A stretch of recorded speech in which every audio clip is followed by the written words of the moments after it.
Bom, mais uma vez, boa tarde a todos. Obrigado aí pela presença. Bom, meu nome é Mauro Prado, como vocês estão vendo, eu sou hidrogeólogo e gerente de projetos na Water Services. Bom, entrando então no tema da apresentação, eu gostaria de fazer uma introdução, questão de gestão de aquíferos, né? Gestão de recursos hídricos. Então, essas informações que vocês estão vendo na tela é um trabalho publicado recentemente pelo Instituto Trata Brasil, né, cujo nome está embaixo, Revolução Silenciosa das Águas Subterrâneas no Brasil, e ele traz alguns números bastante interessantes, algumas informações e números bastante interessantes. Então, por exemplo, em 2007, a água consumida, né, a água produzida para consumo humano no Brasil foi de 9,9 bilhões de metros cúbicos. Desse consumo, 8 bilhões e 200 milhões foram para a captação de água superficial, e aproximadamente 1,7 bilhões de água subterrânea, né? Aqui, em vermelho, é justamente a relação, né, entre o consumo de água superficial e o consumo de água subterrânea no Brasil. Então, hoje, a captação, ou digamos assim, o consumo de água subterrânea para fins de abastecimento humano está nessa faixa aí, ligeiramente abaixo de 20%. E aqui, no gráfico da direita, é uma estatística semelhante, porém aqui já falando em termos absolutos, né, tanto em nível Brasil, né, no caso aqui os nossos 1,6, como em nível estadual. Alguns outros números que esse estudo traz, atualmente são extraídos mais de 17,5 bilhões de metros cúbicos, ou seja, quase o dobro daquilo que vai para consumo humano é extraído, e, obviamente, a outra metade serve outras finalidades, né, mas seria então um volume suficiente para abastecer toda a população brasileira. Nós temos no Brasil 5.000 e tantos municípios, aproximadamente 1.500 desses municípios nos últimos anos passaram por situações de crise hídrica, e 840 que eram abastecidos por água subterrânea tiveram esse mesmo problema. Aproximadamente metade dos municípios brasileiros depende total ou parcialmente de águas subterrâneas. O estado líder em consumo de água subterrânea, como talvez vocês tenham observado nos gráficos anteriores, é o estado de São Paulo. E principalmente em áreas onde a rede de saneamento pública ela não chega, não atinge, aí a dependência da água subterrânea se torna ainda maior para as populações, né? Um exemplo disso seria ali a região do semiárido, ou parte da região do semiárido baiano. Um outro ponto que vale a pena tocar, né, fala-se hoje em dia muito em questão de contaminação de aquíferos. Um dos principais problemas de contaminação de aquíferos hoje, bom, principalmente nas áreas urbanas, mas não apenas nas áreas urbanas, é justamente a questão de esgoto não tratado. E esse um último dado que eu coloco aqui, que é bem interessante também, que, bom, pelo estudo que foi feito, indica que alguma coisa aí na ordem de 90% dos poços tubulares existentes no Brasil não são conhecidos pelo poder público, ou seja, eles não constam de nenhuma base de dados. Entrando então no nosso estudo de caso, falando especificamente agora da bacia sedimentar do Recôncavo, que fica ali logo acima de Salvador, né, se vocês olharem aqui no mapa, são os municípios acima do município de Salvador. Esse é um trabalho que foi uma iniciativa da Embasa, que é a empresa baiana de saneamento, financiamento pelos órgãos, né, pelo ICA, que é o Instituto de Cooperação para a Agricultura, e a Agência Brasileira de Cooperação. Bom, o escopo do trabalho que foi desenvolvido é bastante semelhante com outros casos de avaliações hidrogeológicas, embora aqui a gente esteja realmente falando de uma escala um pouco diferente, né, um pouco diferenciada. Então, nós começamos, naturalmente, pela parte de compilação e análise de dados, né, e validação das informações que nós obtivemos. Feito isso, nós passamos, então, para a fase de elaboração do modelo hidrogeológico conceitual. Parte do modelo conceitual, como eu vou mostrar adiante, envolveu a construção de um modelo geológico 3D de toda essa área. Concluída essa etapa, nós passamos então para a etapa efetivamente de modelagem numérica, de fluxo e transporte, e nesse projeto especificamente nós optamos por utilizar o FIFLOW. Bom, dentro do processo de modelagem numérica, nós temos essas etapas de calibração e análise de sensibilidade, e, claro, o objetivo final, que são justamente realizar as simulações e projeções de cenários futuros, né, que é digamos assim, é a última etapa do trabalho de modelagem matemática. Bom, dentro desse projeto nós também tivemos a realização de workshops junto com a equipe técnica da Embasa para discutir o andamento dos trabalhos, mas também validar informações, e foi uma situação bastante oportuna em que participaram não apenas profissionais da Embasa nos 2 workshops, mas também profissionais convidados de outras instituições públicas, que eu já vou listar a seguinte. Como todo projeto dessa natureza, quer dizer, um dos objetivos é justamente a parte de transferência de tecnologia, ou seja, nós recentemente encerramos esse trabalho e agora nós temos aí um passo adicional, que é justamente tanto fazer a transferência dos arquivos, né, mas principalmente discutir com a equipe da Embasa como eles podem melhor fazer uso dessa informação. Nós tivemos, né, tanto nós quanto o cliente, no caso, expectativas em relação a esse projeto, que eu listei aqui. Então, a primeira delas, realmente avaliar e quantificar a potencialidade do aquífero, em outras palavras, qual é o tamanho do recurso, né, que está disponível. Fazer uma relação da quantificação da disponibilidade hídrica com respeito à demanda, que é um fator de planejamento, ou seja, quanto que a gente pode ampliar essa captação de água subterrânea para manter o sistema de abastecimento. Naturalmente, uma ferramenta como essas, ela deveria ser utilizada como um apoio técnico para a concessão de outorgas, ou seja, realmente a concessão de outorgas de captação de água subterrânea deveria sempre estar aí atrelada a um estudo hidrogeológico prévio e dentro da possibilidade o desenvolvimento de um modelo matemático. E a ideia final é justamente que seja, né, que o modelo, no caso, seja aí uma ferramenta de apoio à gestão dos recursos hídricos subterrâneos. E, claro, naturalmente, esse tipo de estudo ele tem um papel importante no sentido de divulgar e de trazer atenção quanto à relevância desse tipo de avaliação, o quão fundamental, na verdade, esse tipo de avaliação para que se possa fazer uma efetiva, então, gestão de recursos hídricos subterrâneos, ou mais genericamente, dos aquíferos. Bom, nós tivemos alguns desafios iniciais. Naturalmente, nós iniciamos com a parte de compilação de dados, como eu mencionei, mas pela escala da área de estudo, nós tínhamos ali um desafio de entender e principalmente capturar a questão da hidroestratigrafia regional, ali na escala da área de estudo. Outro objetivo era justamente a obtenção de séries históricas de nível d'água hidroquímica, e naturalmente, para que a gente possa fazer um estudo hidrogeológico representativo, nós temos que ter alguma fonte de informação que nos diga,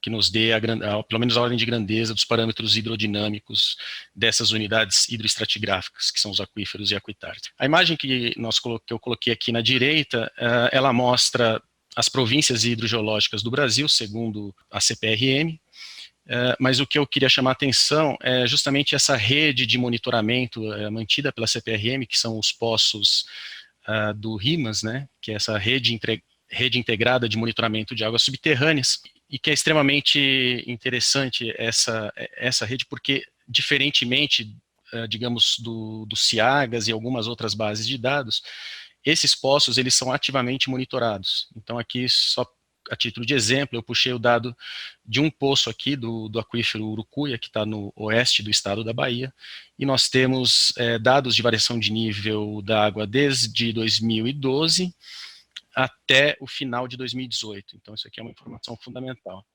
Infelizmente, na nossa área de estudo, né, como eu mencionei aqui, a Bacia do Recôncavo, na região ali de Salvador, né, nós estamos na base ali do sistema recôncavo Tucano-Jatobá. Infelizmente, nesse setor ainda não há poços do sistema RIMAS. Isso, sem dúvida, já colocou um desafio inicial no sentido de obter essas informações. Nós trabalhamos com uma base de dados bastante ampla, e quando eu mencionei as instituições que participaram dos workshops técnicos para a discussão do projeto, algumas delas estão nessa lista, né? Obviamente a Embasa, né? Mas a CERB, que é responsável pela perfuração dos poços em todo o estado da Bahia, o INEMA, que é o órgão ambiental, a Agência Ambiental da Bahia, a CETREL, que é a empresa responsável pela gestão das questões ambientais e também relacionadas ao abastecimento hídrico subterrâneo no polo petroquímico de Camaçari. Tivemos acesso a alguns estudos realizados em parceria entre a Petrobras e a Universidade Federal da Bahia, que foram fundamentais, assim, bastante importantes no trabalho, como eu vou mostrar um pouco adiante. Bom, e outras informações aí já obtidas a partir realmente de bases de dados públicos. As informações mais importantes, iniciais, foram justamente as bases de dados de poços, com todas as informações de geologia, perfis construtivos, hidroquímica. E no caso da base de dados da SERB, nós tivemos acesso aos testes de vazão dos poços que permitem, pelo menos, que se extraia aí os valores de condutividade hidráulica naqueles pontos. Vou apresentar aqui algumas características da área de estudo. Uma das características iniciais que é bastante interessante é a questão dos índices de precipitação, que eles vão diminuindo conforme você sobe aqui da região de Salvador e vai indo para o norte do estado, ali na região do semiárido. Então, só para dar uma ideia, por exemplo, aqui na capital, Salvador, nós estaríamos aí com índice de precipitação variando de 1.800 a 1.900 milímetros.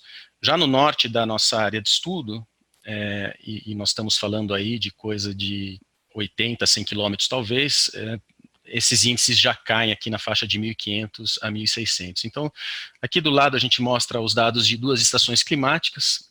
Então, Salvador, com a precipitação média anual até 2017, dessa ordem aqui, de 1.900 milímetros, e Alagoinhas, que fica a 70 quilômetros a norte aqui da nossa área de estudo, esse índice já cai para 1.000. Então, esse é um aspecto bastante relevante, porque quando a gente pensa em modelo hidrogeológico conceitual e posteriormente numérico, um dos fatores-chave são justamente as taxas de recarga. E aqui a gente já vê claramente que não seria possível assumir uma taxa de recarga, por exemplo, uniforme para toda essa região. Então, isso daqui já foi, digamos assim, um dos primeiros pontos que a gente teve que avaliar com um pouco mais de critério. Falando aqui rapidamente do contexto geológico, como eu mencionei, a bacia do Recôncavo, ela está no limite sul aqui desse sistemas de M-grabens, né, que é constituído aqui pela bacia do Recôncavo, pela bacia do Tucano, e já entrando no estado de Alagoas, aqui o Jatobá. Né? Todas essas áreas aqui são compostas de sedimentos arenosos, que a gente vai ver um pouco adiante, a formação São Sebastião, e todas elas representam importantes aquíferos aqui na região. Com respeito à bacia do Recôncavo especificamente, ela chega a atingir 7 quilômetros de espessura de sedimentos na sua porção mais profunda, que é conhecida como Baixo de Camaçari, e das bacias sedimentares, fontes de água subterrânea na Bahia, ela é a mais explotada, naturalmente pela localização, digamos assim, estratégica dela em relação às áreas mais populosas e industrializadas do estado. E o interessante é que nessa região você consegue excelentes taxas de produção de água subterrânea, com vazões que superam até 400 metros cúbicos hora. Então aqui eu vou mostrar um vídeo para vocês, só para dar uma ideia do que nós estamos falando, mas esse é um poço perfurado aí na região de Dias Dávila, e esse poço aí ele está com uma vazão da ordem de 300 metros cúbicos hora. Quer dizer, então esse daí seria quase que um poço médio, né, nessa região. Então dá para ter uma ideia do potencial para a produção de água subterrânea da bacia. Ainda sobre o contexto geológico, então aqui a estratigrafia da bacia como um todo, o sistema de M-grabens, né, como foi mencionado. Aqui o Baixo de Camaçari, então, onde esses sedimentos realmente atingem sua espessura máxima, nessa faixa aí de 7 quilômetros.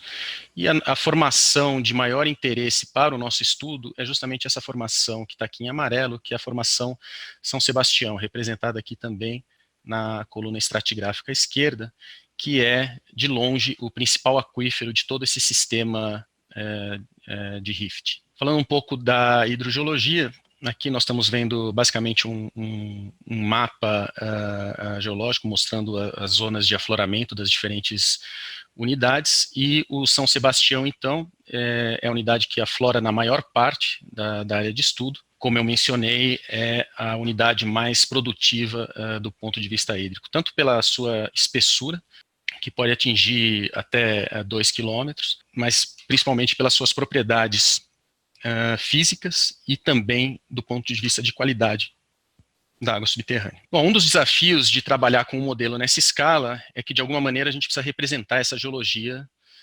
regional com, pelo menos, um nível de informação, um nível de detalhe que nos ajude a restringir o problema para determinados parâmetros.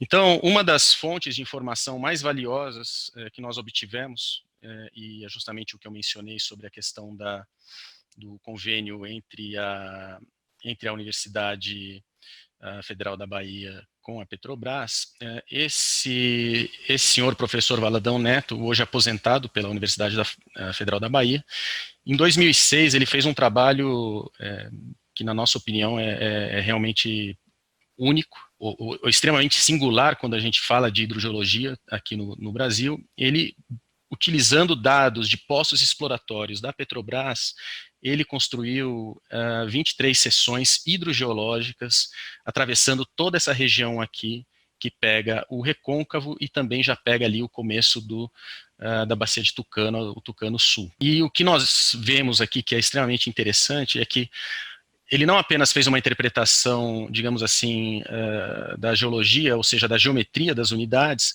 mas com base nos perfis elétricos disponíveis para esses poços, ele conseguiu estabelecer a interface entre a água doce e a água salgada, que seriam justamente essa linha azul, seria digamos assim, o limite da água doce no aquífero, e a linha vermelha já entrando numa água mais salobra para salina, né? E essa espessura, ela varia naturalmente ao longo da bacia, mas ela chega à ordem de 1.500 metros, novamente no Baixo de Camaçari, que é o ponto mais espesso da bacia. Então, isso aqui é uma informação realmente difícil de encontrar em qualquer área, e, curiosamente, esse trabalho ele permanece inédito e realmente é extremamente importante e relevante para o entendimento dos aquíferos dessa região. Como base dos dados de hidrogeologia, naturalmente nós temos o mapa geológico da CPRM, que eu apresentei ali em cima.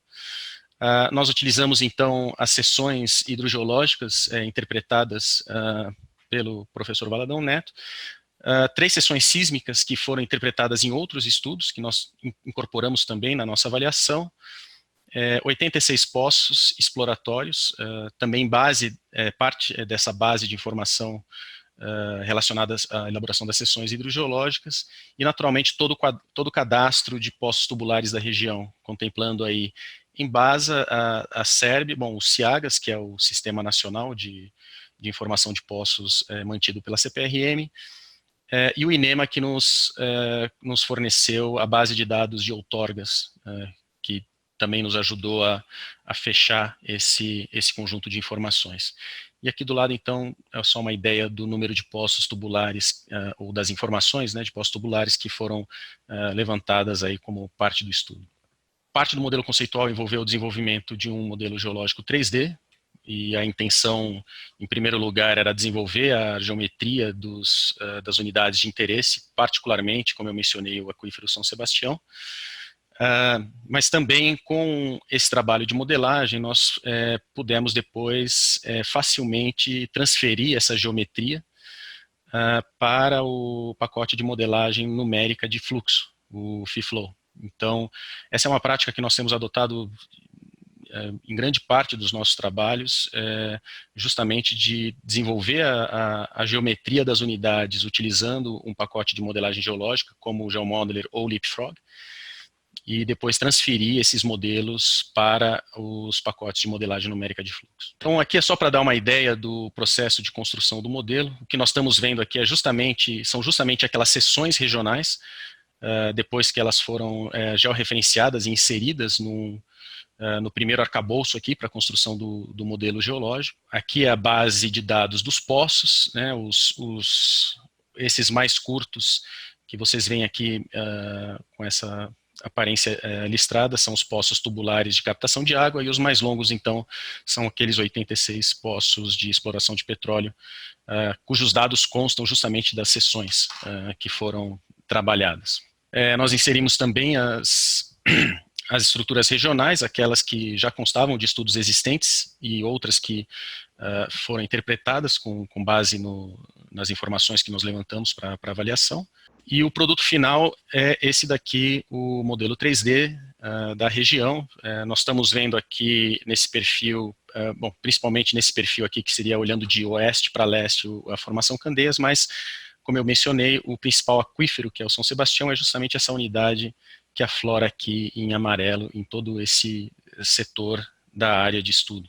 Aqui é um exemplo de uma seção geológica interpretada no estudo que eu mencionei, e o seu aspecto final, uma vez feita toda a interpretação dentro do modelo geológico. E como eu mencionei, é justamente aqui no Baixo de Camaçari que a gente percebe não apenas a maior espessura da bacia sedimentar como um todo, mas também a maior espessura da formação São Sebastião, que é o nosso principal aquífero regional. Constitui a base do nosso modelo hidrogeológico conceitual, e só lembrando a definição, né, de modelo conceitual, justamente essa representação gráfica em bloco diagrama ou seção do sistema hidrogeológico. Essas características, elas definem justamente as dimensões, que seria o domínio do modelo e a discretização do modelo matemático. Então, com esse passo preliminar, a gente já consegue ter uma ideia, inclusive, de quais serão as condições de contorno que vão ser utilizadas no modelo numérico. E como qualquer modelo, é uma simplificação do sistema real, porém preserva esse grau de complexidade suficiente aí para analisar o objetivo do trabalho e chegar a resultados conclusivos. Aqui é uma seção transversal, representando justamente esse modelo conceitual. Então aqui em cima estão listadas, né, as unidades presentes na região de estudo, né, na bacia do Recôncavo. E, em particular, na formação São Sebastião, o que nós temos é uma sequência de formações arenosas, né, arenitos, intercaladas com camadas de baixa condutividade, que são principalmente folhelhos. Então, o que nós temos, não apenas no Recôncavo, mas também na bacia do Tucano, é essa característica de um aquífero livre, subsuperficial, em alguns setores aquíferos semi-confinados, né, onde essas unidades confinadas acabam aflorando em superfície, e depois uma sequência de aquíferos confinados. Essa parte aqui em amarela, que, digamos assim, seria a parte de baixo da bacia, ela não está com essa intercalação de folhelho, justamente porque essa é uma informação que ainda não, digamos assim, não existe em nível de detalhe suficiente para nos permitir fazer esse tipo de interpretação. Então, esse aquífero de baixo, essa parte de baixo, nós definimos como o São Sebastião aquífero indiviso. Só que, na verdade, ele não é 100% arenito, como aparenta nessa imagem, mas, na verdade, ele é uma intercalação também de arenitos e folhelhos, inclusive com um incremento na proporção de folhelhos conforme a gente vai aprofundando aqui em direção à formação subjacente, que é o grupo Ilhas, que também constitui um aquífero, porém com um potencial ordem de magnitude inferior ao do São Sebastião. Então, aqui uma descrição e também um aspecto visual da formação São Sebastião, e no caso do aquífero São Sebastião. Então, arenitos de cor ocre acinzentado, que é justamente o que a gente vê aqui nessa imagem da direita, composta por grãos na fração areia fina média, e formada predominantemente por quartzo e raros grãos de mica branca, ou seja, é um arenito, digamos assim, limpo, ou seja, com pouco material fino. Então, daí, em grande parte daí, a sua excelente capacidade como unidade produtora de água subterrânea. Aqui é um um compilado das informações dos parâmetros hidrodinâmicos que nós obtivemos tanto em trabalhos anteriores, como também nessa última linha, fazendo a interpretação dos ensaios, dos testes de vazão que eu mencionei, principalmente a parte dos testes dos ensaios de recuperação. Então, para tentar obter esses valores de condutividade hidráulica mais específicos para a nossa área de estudo. Esse daqui, principalmente a parte de condutividade hidráulica, constituiu aí a nossa base inicial no que diz respeito à permeabilidade do São Sebastião. A gente pode falar que o São Sebastião ele é definido em 3 domínios principais, um que é o aquífero livre, né, o aquífero freático livre, e que também se combina localmente com as formações Marizal e também o grupo Barreiras, inclusive que também são formadas por sedimentos arenosos em grande parte e que são geralmente de difícil distinção em campo, ou mesmo em perfuração, distinguir aonde termina o Marizal, por exemplo, começa o São Sebastião. Às vezes consegue-se ver uma camada de conglomerado que guia esse contato, mas às vezes essa camada não está presente. Então, para efeito geral, nessa região, Marizal, Barreiras e o São Sebastião são considerados um sistema aquífero único, do ponto de vista hidrogeológico. O segundo domínio, que é justamente aquele domínio de aquíferos confinados, semi-confinados e confinados, com a intercalação das unidades de folheiros, né, contendo água doce.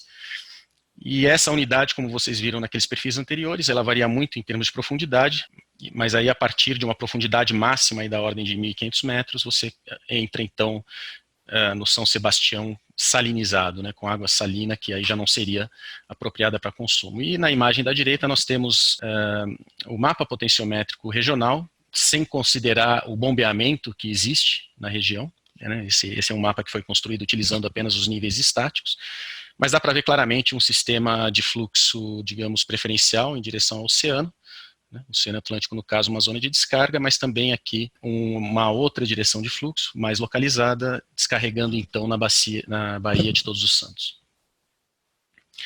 Aqui é uma síntese de parâmetros hidrodinâmicos que nós obtivemos para justamente como parte do modelo conceitual, mas que posteriormente foram utilizados como parâmetros de entrada. E do ponto de vista hidroquímico, apenas uma rápida menção. A mensagem principal dessa tabela aqui é que, em geral, a água subterrânea do São Sebastião ela é de excelente qualidade. Então a gente pode ver aqui com baixa condutividade elétrica, baixo índice de sais, de cloreto, baixo índice de nitrato. Então, todos os principais parâmetros, né, que normalmente são avaliados para a questão de potabilidade, eles ficam todos dentro e, na verdade, bastante abaixo dos valores de referência. E aqui é justamente à direita um gráfico que mostra aí a densidade de poços que são monitorados, no caso aqui pela Embasa, e a predominância, especificamente falando sobre cloreto, concentrações inferiores a 50 miligramas por litro. Então, água realmente de muito boa qualidade. Entrando na parte do modelo matemático propriamente, todos os modelos que nós desenvolvemos, a gente sempre segue um protocolo, né, que a gente chama protocolo formal de modelagem, que é esse diagrama que nós estamos vendo aqui à direita. Então, o primeiro ponto sempre tem que ser a definição dos objetivos, para que você saiba para que vai ser feito aquele modelo, e passando pelas etapas de coleta de dados, modelo conceitual e assim por diante, até as simulações preditivas, que seria o objetivo final. No caso desse estudo em particular, um dos principais objetivos era avaliar a condição atual do sistema aquífero quanto à sua explotação na área de estudo, e simular um ou mais cenários futuros de explotação hídrica, bem como seus efeitos no aquífero São Sebastião. Então aqui eu vou apresentar alguns passos na questão da construção do modelo matemático. Então, do ponto de vista em planta, naturalmente o modelo cobre a nossa área de estudo, e em perfil a gente vai ver um pouco para frente, ele traz a geometria que foi desenvolvida ali pela interpretação no modelo geológico. Essa área de estudo, então, ela tem uma área total aí dessa ordem de 1.700 a 1.800 km². É uma área abrange, se não me engano, 10 municípios, total ou parcialmente. Então, o domínio do modelo, que é a área de abrangência do modelo, nós vimos no slide anterior, ele já veio da definição da área de estudo lá, logo no início do estudo, logo no início da avaliação, mas nós também, naturalmente, precisamos definir o limite vertical. Então, nesse caso, nós tratamos a formação Candeias como o limite inferior do nosso modelo. Então, nós temos no nosso modelo numérico representados o grupo Ilhas, como eu disse, um aquífero menos produtivo do que o São Sebastião, e naturalmente sobre o grupo Ilhas, o nosso aquífero São Sebastião. O nosso modelo foi definido com uma profundidade máxima de 2 quilômetros, sendo que as unidades hidroestratigráficas representadas são as que aparecem na legenda, mas principalmente Formação Barreiras e Marizal, como eu mencionei, junto com o São Sebastião, formam aí a parte superior do São Sebastião formam o aquífero raso, e dentro do São Sebastião, então, nós tínhamos o aquífero raso livre e 5 níveis confinados, intercalados por 5 aquitartes, que são justamente as camadas de folheiro. Também a Formação Salvador, que é um aquitarde, e o Complexo Salvador, que na verdade faz parte do embasamento cristalino, também para efeito dessa avaliação considerado como aquitarde. Então aqui a gente tem uma visão tridimensional do modelo numérico. Na sua configuração final, nós tivemos 34 superfícies que representam 33 camadas numéricas. Naturalmente, a parte de cima do modelo é a superfície topográfica que nós obtivemos a partir de imagens de satélite. Bom, e com esse número aqui elevado, 1.800.000 células, 925.000 nós. A gente menciona os nós, porque no caso do FIFlow, a carga hidráulica ela não é calculada no centroide da célula como acontece no ModFlow, ela é calculada justamente nos pontos de intersecção entre as células.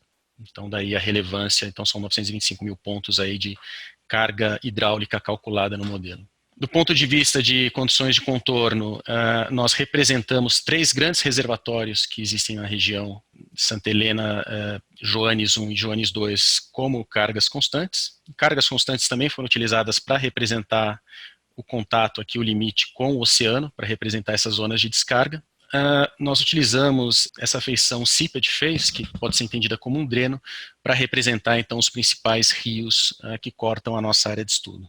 No setor norte da área de estudo, nós incluímos essas condições, condição que chama fluid transfer, ou transferência de fluido. Basicamente é uma condição de contorno que permite a entrada de água, nesse caso, vinda do norte, porque naturalmente a nossa área de estudo ela não é um sistema hidrogeologicamente estanque, ele tem conexão hidráulica principalmente com a bacia Tucano-Sul, que está situada aqui. Então, isso aqui é uma maneira da gente representar essa entrada de água lateral, digamos, oriundas enfim, da continuidade desse sistema aquífero. Os demais limites utilizam aquilo que a gente chama de fluxo zero, ou seja, a gente não atribui nenhuma condição de contorno nesse caso, e naturalmente, uma das condições de contorno mais importantes foram os poços, que foram simulados, e a recarga, que é o objeto aqui desse slide. Essa questão da interpretação da recarga foi um trabalho bastante amplo que nós fizemos, inclusive inicialmente como uma parte de uma análise de vulnerabilidade intrínseca de aquíferos. Então aqui nós estamos vendo a recarga, digamos assim, representada em planta, em um mapa desenvolvido no ArcGIS, e aqui é como que essa recarga fica refletida, então, quando a gente traz isso para o modelo, E aqui a gente consegue ver os prismas, aqui as células triangulares que formam o modelo numérico de fluxo. E nós estimamos, com base em uma série de análises, essa taxa de recarga média da ordem de 190 milímetros por ano. Mas como vocês podem ver, ela varia de 34 a 356, dependendo do setor.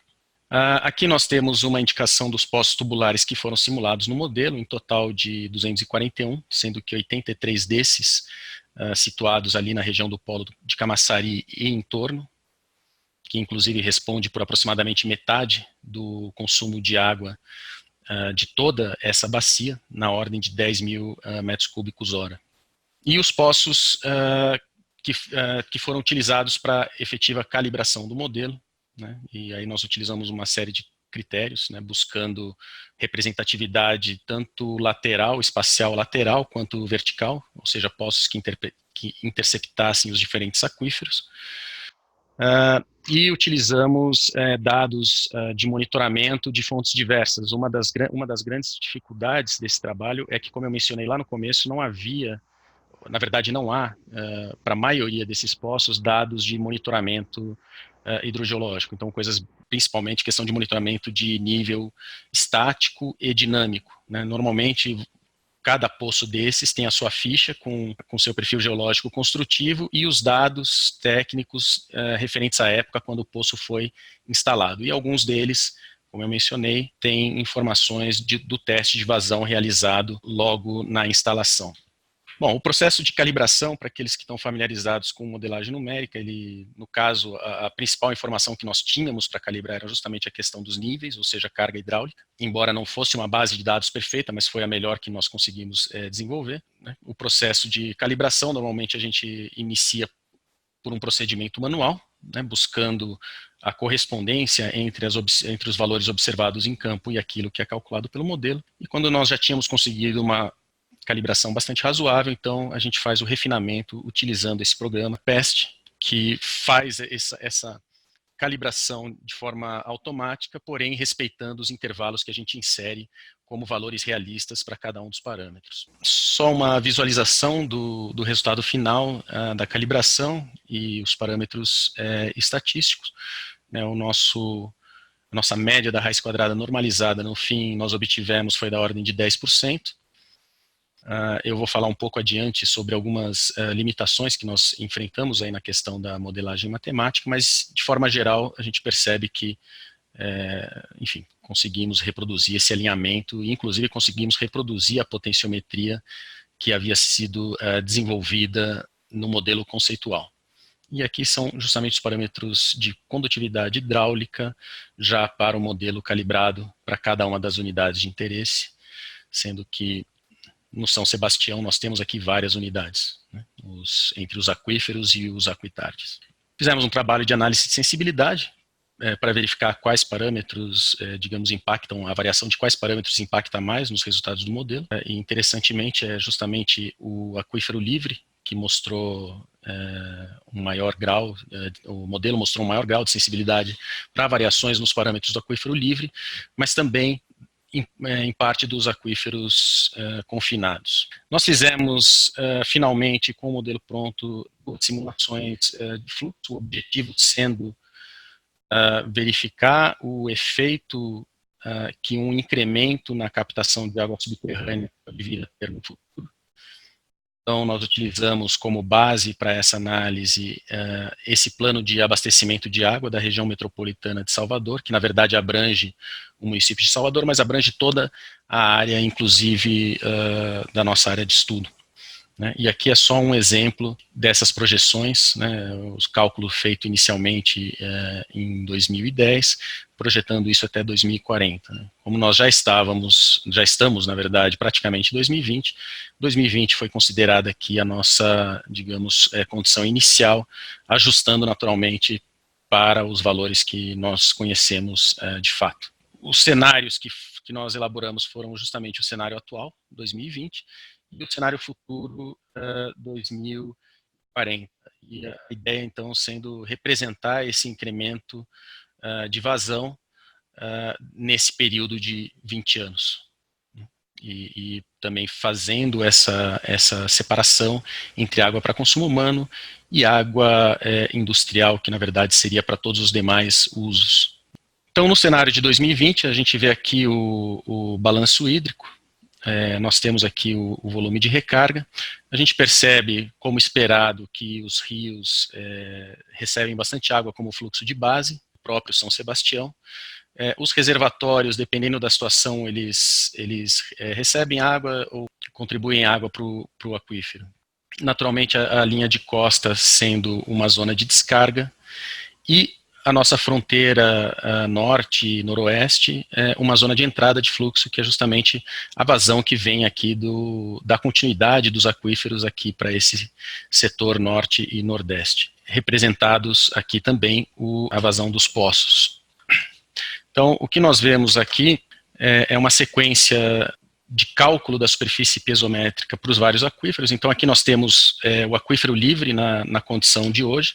A gente percebe aqui uma zona de rebaixamento na região de Camaçari, que é algo bastante conhecido. Esse polígono vermelho aqui é justamente o polo industrial de Camaçari, que hoje é sujeito a uma série de normas e restrições de captação de água subterrânea. Então, a CETREL, em conjunto com o grupo das indústrias, eles desenvolveram um sistema de gestão bastante agressivo e bastante interessante, no sentido de recuperar o aquífero na área aqui, na região do polo.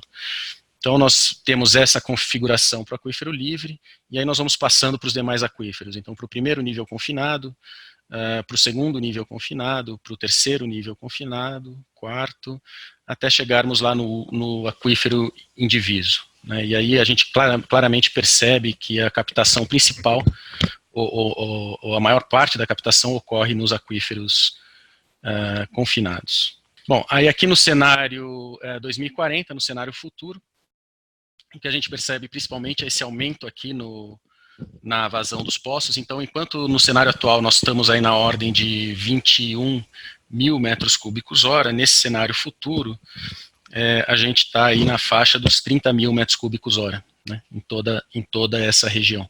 E aqui nós temos então o mesmo tipo de resultado, começando com aquífero livre e passando depois para os níveis confinados e a configuração das superfícies potenciométricas. A gente percebe um incremento, uma acentuação no rebaixamento, mas uma observação que é importante fazer é que no caso dessas simulações, nós simplesmente representamos um incremento nos poços que já existem, uma vez que não há um plano real de onde serão instalados esses poços, né? E nós representamos também nessa simulação um sistema de poços que foi instalado aqui logo a norte do município de Salvador, como um sistema emergencial para complementar o abastecimento da cidade na crise hídrica de 2014 e 2015. Que é só para demonstrar que o modelo pode ser utilizado também para cálculo de migração de plumas de contaminante. Isso aqui é só um cenário hipotético e mostra o desenvolvimento de uma pluma, nesse caso de cloreto. Esse período aqui corresponde a 20 anos e com uma fonte de concentração constante. Esse aqui seria então a distribuição da pluma no aquífero livre, assumindo essa fonte hipotética, né? E essa dimensão aqui é da ordem de 600 metros.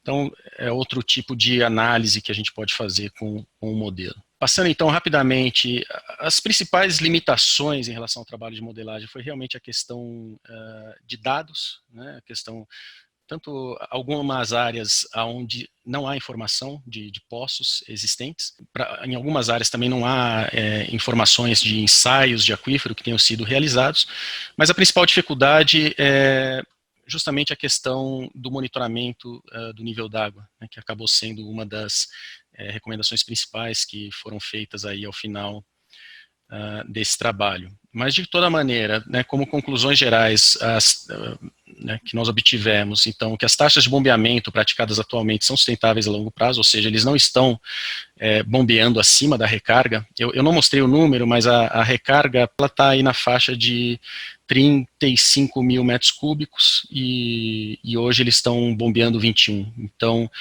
do ponto de vista regional, o aquífero não está sendo, digamos assim, superexplotado. Mas, naturalmente, esse é um número absoluto. O ideal é que futuras captações, bom, no caso específico da Embasa, que trabalha com captação para abastecimento hídrico, é justamente que eles procurem trabalhar em municípios mais afastados, ou digamos assim, os municípios que ainda não estão o nível de explotação de Camaçari, por exemplo. E com o aumento da captação de água subterrânea nesse cenário futuro, então acentua-se nos aquíferos confinados a zona de rebaixamento atualmente verificada nos municípios de Camaçari e Dias d'Ávila, que justamente remete à conclusão anterior, que diz para se buscar explotar áreas mais afastadas desses dois setores que já são bastante explotados. Nós colocamos uma série de recomendações, desde coisas como o levantamento topográfico, né, porque quando a gente fala em modelar, em calibrar a carga hidráulica, nós estamos em grande parte falando de topografia, então nós tivemos que obter aí, aproximar em função dos dados de topografia disponíveis, as cotas dos poços. Naturalmente, manter o cadastro de poços atualizado, principalmente desenvolver um plano de monitoramento. Não existe, não existe gestão de aquífero se não houver monitoramento. Essa que é a realidade. Se você não monitorar, não tiver informação do que está acontecendo com o aquífero, você não tem condições efetivas de gerir esse recurso. A questão de automatização do monitoramento, como já acontece, por exemplo, na bacia do Urucuia, no oeste do estado da Bahia, e também a implantação de sistemas de gerenciamento de dados, e a investigação da parte mais profunda do São Sebastião, que ainda é relativamente pouco conhecida. Naturalmente, a obtenção desses dados remete, então, à necessidade de se realizar uma atualização periódica do modelo hidrogeológico. Bom, era o que eu tinha para apresentar hoje para vocês. Agradeço a atenção. Aqui, naturalmente vocês não nos conhecem, mas aqui sou eu aqui à esquerda, o nosso hidrogeólogo Lucas, que inclusive é formado na Federal da Bahia, e aqui é o geólogo Antônio Mariano, da Embasa. Então, foi ele que nos acompanhou na visita de campo à região e foi uma excelente visita técnica. Então, mais uma vez, obrigado. Se vocês tiverem qualquer questão, eu estou à disposição para responder. E eu vou deixar aqui na tela, como eu havia mencionado, os nossos próximos eventos, para aqueles que tiverem interesse e disponibilidade. Como eu disse, bom, vocês têm os nossos contatos, então, caso alguém tenha interesse, até mesmo de saber um pouco mais sobre aquela região do ponto de vista de hidrogeologia, eu me coloco à disposição. Esse é um trabalho que, desde o início, foi acordado, né, com o objetivo dele, na verdade, não era apenas a execução do trabalho, mas também torná-lo público, né, divulgar a informação. Então nós teremos todo o prazer aí de compartilhar eventuais informações de que vocês tenham interesse. Então acho que a gente pode encerrar por aqui. Eu agradeço mais uma vez a presença e participação e ficamos à disposição aí para um futuro contato. Então, mais uma vez, obrigado e muito boa tarde a todos.